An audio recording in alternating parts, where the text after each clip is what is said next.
sujeto-sujeto. ¿Qué implica esta relación de pensar sujeto-sujeto? Implica que yo, investigador o científico social, soy alguien que tiene conocimientos, pero a la vez se entiende que el comunario, el vecino, el dirigente, el del otro lado, ¿verdad?, tiene conocimiento, tiene vivencia, tiene experiencia, tiene pensamiento, puede hablar, puede nombrar, puede participar, puede hacer historia. Esta relación, por tanto, se invierte en la anterior relación, por lo que tendríamos que pensar entonces la forma de descolonizar la racionalidad económica, la racionalidad política, la racionalidad estatal de sujeto-sujeto. Y seguramente que este es un asunto muy complejo en el plano operativo de las instituciones estatales públicas, en términos normativos, jurídicos, en la acción política, pero debemos plantearnos ya que la relación, si queremos descolonizar en el sentido profundo de la palabra, debemos romper la relación sujeto-objeto y plantearnos la relación sujeto-sujeto. Implica, por tanto, que es un diálogo de ida y vuelta quien tiene la posibilidad de investigar o, en este caso, el otro lado, la posibilidad de participar y también nombrar la historia y ser parte de esa relación. De una relación compleja, de ida y vuelta, y además es una relación en la que vamos a entender que los dos tenemos capacidad de conocimiento, de hacer historia, vivimos una realidad misma, por lo que, ¿no es cierto?, no hay un poder que tenga el que investiga solamente, sino el otro lado también tiene capacidad de interpelar, el poder de nombrar, el poder de cuestionar al investigador, en este caso de las ciencias sociales, ¿no? Y entonces ahí entramos en una relación muy interesante que creo que los pueblos indígenas ofrecen particularmente esta lógica, ¿no? Eso se puede encontrar muchísimo en muchos pueblos indígenas, lo que no implica que tenemos que, ¿cómo se llama?, entender que siempre ha de haber, por supuesto, los otros dentro de nosotros, ¿no?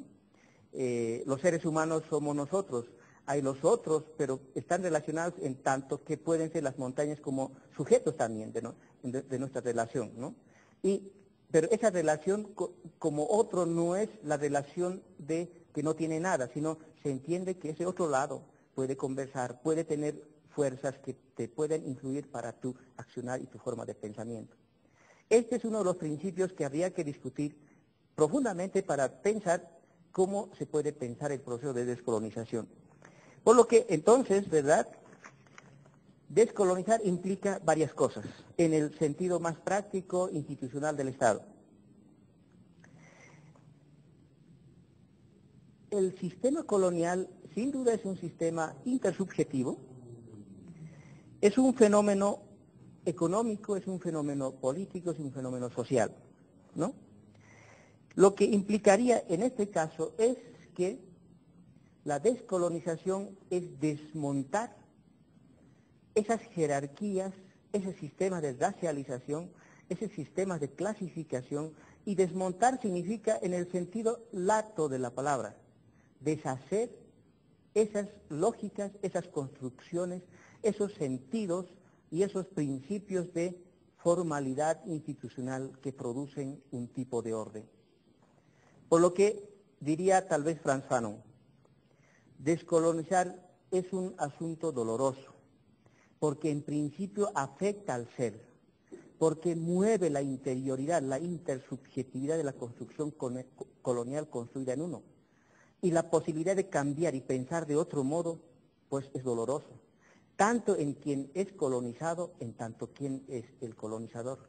Porque los dos, en la relación social que establecen, sienten que se les mueve el piso, o sea, se mueve la certidumbre construida por largos años de vida social, y ese movimiento de la certidumbre, de una lógica, de un razonamiento, se mueve, y eso causa crisis, incluso causa problemas de existencialismo. Y eso, más de un autor planteó que los hombres, todos los días, ¿a qué teme más el hombre? ¿A la muerte? Según algunos, no, porque todos los días estamos corriendo el riesgo de morir. en todos los eventos. El hombre y la mujer, ¿a qué teme más? A cambiar de ideas, a cambiar su intersubjetividad interna, a cambiar esos actos, esos hábitos de comportamiento, esas lógicas de razonar o de vivir. A eso es lo que más teme el hombre y la mujer en la historia de su vida, incluso frente a la muerte.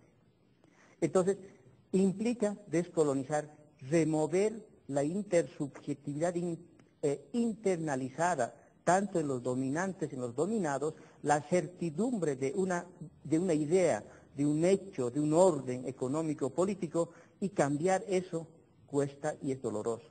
Por lo que entonces descolonización no es cualquier cosa, implica básicamente desmontar en términos intersubjetivos lo colonial que tenemos todos incluidos, y además tratar de construir, instaurar un orden social más justo en términos de relaciones de sujeto-sujeto, en la que yo indio o indígena aymara igual tenga peso mi razonamiento y mi lógica frente a otro negro o blanco o mestizo, y en esa relación podemos compartir, dialogar, y no haya jerarquías de clasificación en que yo sea superior a los otros o los otros sean superiores al mío, ¿no?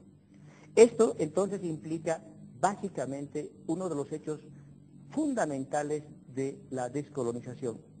Estoy de repente yendo mucho por el lado intersubjetivo, no posiblemente por el lado material. ¿Por qué insisto en esta idea? Porque lo colonial, la dominación, el sistema de clasificación racializada y racial está profundamente anclada en nuestra subjetividad, en nuestra concepción del mundo, en nuestros lenguajes, en nuestros cuerpos, en nuestra manera de hablar, en nuestro lenguaje. El lenguaje que hablo es español. Debía haber hablado en aymara para hablar en términos más propiamente de descolonización y hablar de esas categorías. No lo hago, bueno, en este sentido para comunicarme con el resto del mundo, pero es esperable de aquí unos 10 o 5 años se hable de estos temas en lenguas guaraní, aymara o quechua, al igual que el español o inglés. En ese sentido vamos a tener igualdad de condición de diálogo y lógica, ¿no? Por lo que estamos haciendo este hecho de la descolonización. Otro elemento fundamental que hay que desmontar es, que yo llamaría, cómo lo colonial, lo moderno, lo liberal, ¿no es cierto?, ha enajenado la potencialidad de los pueblos, de las personas, en tanto intelectual, en tanto economía, en tanto político, en tanto historia. La enajenación de esa potencialidad histórica de cada pueblo, ya sea de Asia, de África o de Norteamérica y de aquí, de los Andes, eso es lo que la colonialidad y el sistema moderno produjo. La enajenación no es cualquier cosa, es la negación de sí mismo, de uno mismo, como individuo y como pueblo, como civilización. La enajenación de que tú no vales, tu lenguaje no vale, tu conocimiento no vale. Es la enajenación, es el extrañamiento de tu propia condición de ser y civilización, es lo que produjo el Estado colonial y el sistema colonial. Este es un tema que debíamos discutir, digamos, el anulamiento de la potencia autónoma de los pueblos y de las personas, de pensar la historia, de construir la historia, de hacer economía más propia, ¿no es cierto? Y la colonia y el sistema liberal moderno lo que produjo es anular esa potencialidad histórica que cada pueblo tiene. Este es uno de los logros fundamentales de la dominación colonial y liberal. El enajenar, el anular el potencial histórico de cada pueblo, de cada persona, de cada familia, de cada ello, en el sentido de construir algo que corresponde particularmente a un lugar en particular.